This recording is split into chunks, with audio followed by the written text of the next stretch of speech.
Hello दोस्तों, कैसे हैं आप लोग। मैं हूं अंकित कुमार और आज हम लोग डिस्कस करेंगे लॉ ऑफ इंडिपेंडेंट असॉर्टमेंट। ठीक है, जेनेटिक्स में हम लोग इसके प्रीवियस लेक्चर में हम लोग जो कुछ टॉपिक को क्या कवर कर चुके थे, जैसे मोनोहाइब्रिड क्रॉस क्या होता है, डाई हाइब्रिड क्रॉस क्या होता है, ट्राई हाइब्रिड क्रॉस क्या होता है, फोर्क लाइन मेथड क्या होता है, ठीक है, टेस्ट क्रॉस क्या होता है, उसके बारे में प्रीवियस लेक्चर में हम लोग डिस्कस किए हैं। आज हम लोग डिस्कस करेंगे लॉ ऑफ इंडिपेंडेंट असॉर्टमेंट क्या होता है। ठीक है, बेसिकली ये किस पे, डाई हाइब्रिड क्रॉस पे बेस्ड होता है। ठीक है, जो हम लोग डाई हाइब्रिड क्रॉस में पढ़े थे और जो पॉइंट स्क्वायर निकाले थे, जो रेशियो निकाले थे, वही क्या होगा यहाँ पे भी सेम ही होगा। ठीक है, जो मेथड हम लोग डाई हाइब्रिड क्रॉस में यूज किए थे वो यहाँ पे एप्लीकेबल होगा। ठीक है, तो चलिए शुरू करते हैं। सबसे पहले देखते हैं कि Mendel's formulated this law from result of dihybrid cross. Mendel's ने इस लॉ को किस रिजल्ट पे दिया, तो डाई हाइब्रिड क्रॉस का रिजल्ट जब आया तब ये लॉ दिए। ठीक है, लॉ ऑफ इंडिपेंडेंट असॉर्टमेंट। ठीक है, ये कब दिए गए थे, जब डाई हाइब्रिड क्रॉस के रिजल्ट आने के बाद मेंडल ने दिया था। ठीक है, कोई दिक्कत नहीं है। चलिए नेक्स्ट है, the inheritance of one character is always independent to inheritance of other character within the same individual। जैसे कि एक कैरेक्टर जो होगा वो दूसरे कैरेक्टर पर क्या होगा, इंडिपेंडेंट होगा। मतलब एक दूसरे कैरेक्टर से क्या होगा, इंडिपेंडेंट होगा। मतलब जो अगर राउंड का है तो राउंड के लिए ही होगा, अगर रिंकल का है तो रिंकल के लिए ही होगा, अगर कलर में रेड के लिए है, एलो के लिए है तो एलो ही होगा, ग्रीन के लिए है तो ग्रीन ही रहेगा। ठीक है, मतलब वो इंडिपेंडेंट रहेगा, एक दूसरे से इंडिपेंडेंट रहेगा। ठीक है, जैसे आप लोग को बताए थे कि टॉल में क्या होता है, कैपिटल टी स्मॉल टी, तो इसमें क्या हो जाए, ये डोमिनेट कर देता है और ये रिसेसिव आता है। मतलब इसके कैरेक्टर क्या कर देता है, ये सप्रेस करके और अपना कैरेक्टर दिखाता है टॉल का।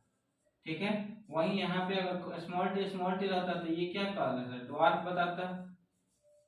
ठीक है, कोई दिक्कत नहीं है। चलिए नेक्स्ट यहाँ पे है, जब हम लोग क्रॉस कराएंगे, क्रॉस कराने के बाद क्या बनेगा, y capital Y small y capital R small r। ठीक है, F1 जनरेशन हमको मिल गया। अब गैमेट निकालना तो बताए थे, आप लोग गैमेट निकालिएगा फोर्थ लाइन मेथड से का यूज करके, इसका गैमेट निकालिएगा। अगर इसका गैमेट फोर्थ लाइन मेथड का यूज करके निकालते हैं तो आएगा y capital R small capital Y small capital R capital Y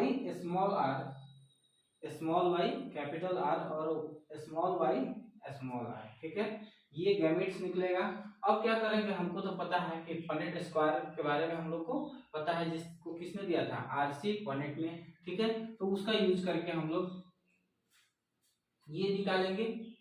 अब इसके बाद हम लोग को करना क्या है, तो जीनोटाइपिक रेशियो, 1:2:1:2:4:2:1:1। ठीक है, अब फिनोटाइपिक रेशियो कितना है, तो 9:3:3:1। मतलब ये कि टोटल कॉम्बिनेशन कितना होगा, तो 16। ठीक है, चलिए अब हम लोग पढ़ेंगे नॉन एलिलिक और एलिलिक जीन इंटरेक्शन के बारे में, जिसमें हम लोग पढ़ेंगे एलिलिक जीन क्या होता है, नॉन एलिलिक जीन क्या होता है। ठीक है,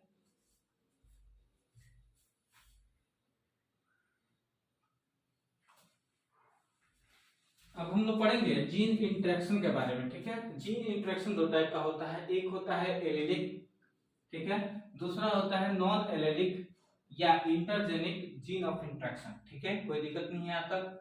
चलिए तो सबसे पहले जानेंगे एलिलिक जीन ऑफ इंटरेक्शन क्या होता है। तो कह रहा है कि takes place between allele of same gene which are present at same locus. मतलब एक लोकस पे अगर प्रेजेंट है सेम टाइप का जीन, ठीक है, एलील ऑफ सेम जीन, ठीक है, एक एलील जो है उसपे जो जीन प्रेजेंट है वो एक ही लोकस पे होना चाहिए, सेम लोकस पे होना चाहिए, तो उसको हम लोग बोलेंगे एलिलिक। ठीक है, अब इसमें कौन कौन होगा, तो incomplete dominance, codominance, multiple allele, ठीक है, लीथल जीन, पैलियोट्रोपिक जीन। ठीक है, लेकिन अब दूसरा है नॉन एलिलिक, मतलब एलील जो होगा वो चेंज हो जाएगा, जो एलील था सेम एलील नहीं रहेगा और उसके लोकस जो सेम होंगे वो नहीं रहेंगे। ठीक है, यहाँ पे नॉन एलिलिक का मतलब ही क्या है, जो एलील होगा वो डिफरेंट डिफरेंट टाइप का होगा। ठीक है, takes place between non allelic is called non allelic genes interactions. इसमें कौन कौन आएगा, तो कॉम्प्लीमेंट्री जीन आएगा, ठीक है, सप्लीमेंट्री जीन आएगा और इपीस्टेटिक्स के बारे में हम लोग डिस्कस करेंगे, ठीक है।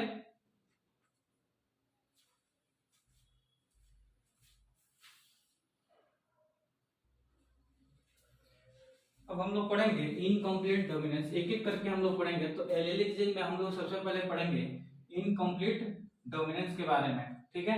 तो चलिए इनकम्प्लीट डोमिनेंस क्या होता है उसके बारे में डिस्कस करते हैं। तो a conditions where neither alleles is completely dominant over the other and the heterozygous expressing an intermediate phenotypic relative to the parental phenotype। मतलब ना तो अगर हम पेरेंट्स ले रहे हैं रेड और व्हाइट, तो ना तो पेरेंट्स का कोई पेरेंट्स का कैरेक्टर शो करेगा, एक थर्ड पर्सन जो इंटरमीडिएट होगा वो आगे शो कर दे। जैसे कि हम यहाँ पे कैरेक्टर लिए हैं रेड फ्लावर और व्हाइट फ्लावर का, ठीक है। रेड फ्लावर लिए हैं और व्हाइट फ्लावर लिए हैं, लेकिन इसका कैरेक्टर क्या शो कर रहा है F1 में? F1 में शो कर रहा है पिंक फ्लावर, ठीक है। यानी ये ना रेड है और ना ही व्हाइट है, उसका इंटरमीडिएट हो गया, ठीक है। तो इसी को हम लोग बोलते हैं इनकम्प्लीट डोमिनेंस, ठीक है। ये किसमें शो करता है? तो मिराबिलिस जलापा, जो 4 o'clock प्लांट होता है, जो हम लोग गांव में देखते हैं कि गांव में बोला जाता है कि 4 बजे वाला 4 बजिया प्लांट, ठीक है। तो वो फूल जो होता है ना, उसी में ये शो करता है इनकम्प्लीट डोमिनेंस, ठीक है। और होता है स्नैप ड्रैगन, ठीक है। स्नैप ड्रैगन जिसको हम लोग डॉग फ्लावर में बोलते हैं, ठीक है, उसमें भी ये इनकम्प्लीट डोमिनेंस शो करता है, ठीक है, कोई दिक्कत नहीं है। अब इसमें हम क्या करेंगे, F1 जनरेशन में हमको क्या आया, R capital R small R, लेकिन यहाँ पे शो क्या किया पिंक। लेकिन हमको शो कराना क्या चाहिए था, रेड फ्लावर शो कराना चाहिए, क्योंकि रेड यहाँ पे क्या है, डोमिनेंट है। लेकिन यहाँ पे क्या आ गया, इंटरमीडिएट कैरेक्टर आ गया, इंटरमीडिएट फिनोटाइपिक का गया, ठीक है। एक्सप्रेस कौन कर दिया, इंटरमीडिएट फिनोटाइप को, ठीक है। ना कि रेड शो किया और ना ही व्हाइट शो किया, यहाँ पे आ गया क्या, पिंक, ठीक है। अब है F2 जनरेशन में। F2 जनरेशन में हमको क्या मिले, क्या अब लिए हम दो पिंक फ्लावर को क्या किए, एक को मेल ले लिए, एक फीमेल ले लिए, ठीक है। अब क्या करा रहे हैं, आपस में क्रॉस कराएंगे तो गैमेट बनाने का तो आपको बताए हैं कि गैमेट्स कैसे हम लोग बनाएंगे। दो गैमेट्स निकाले, पॉनेट के स्क्वायर का यूज करके हम लोग क्या करेंगे, इसमें उसको क्या करेंगे, क्रॉसिंग करा देंगे। क्रॉसिंग कराने के बाद हमको मिला क्या, जीनोटाइपिक रेशियो 1:2:1 मिलेगा, ठीक है। फिनोटाइपिक रेशियो भी हमको सेम मिलेगा, 1:2:1 मिलेगा। अब कौन है, स्नैपड्रैगन और डॉग फ्लावर, जिसको हम लोग बोलते हैं एंटीरेनियम मैजनस, आल्सो शो इनकम्प्लीट डोमिनेंट, ठीक है। मिलते हैं नेक्स्ट लेक्चर में, तब तक के लिए जय हिंद।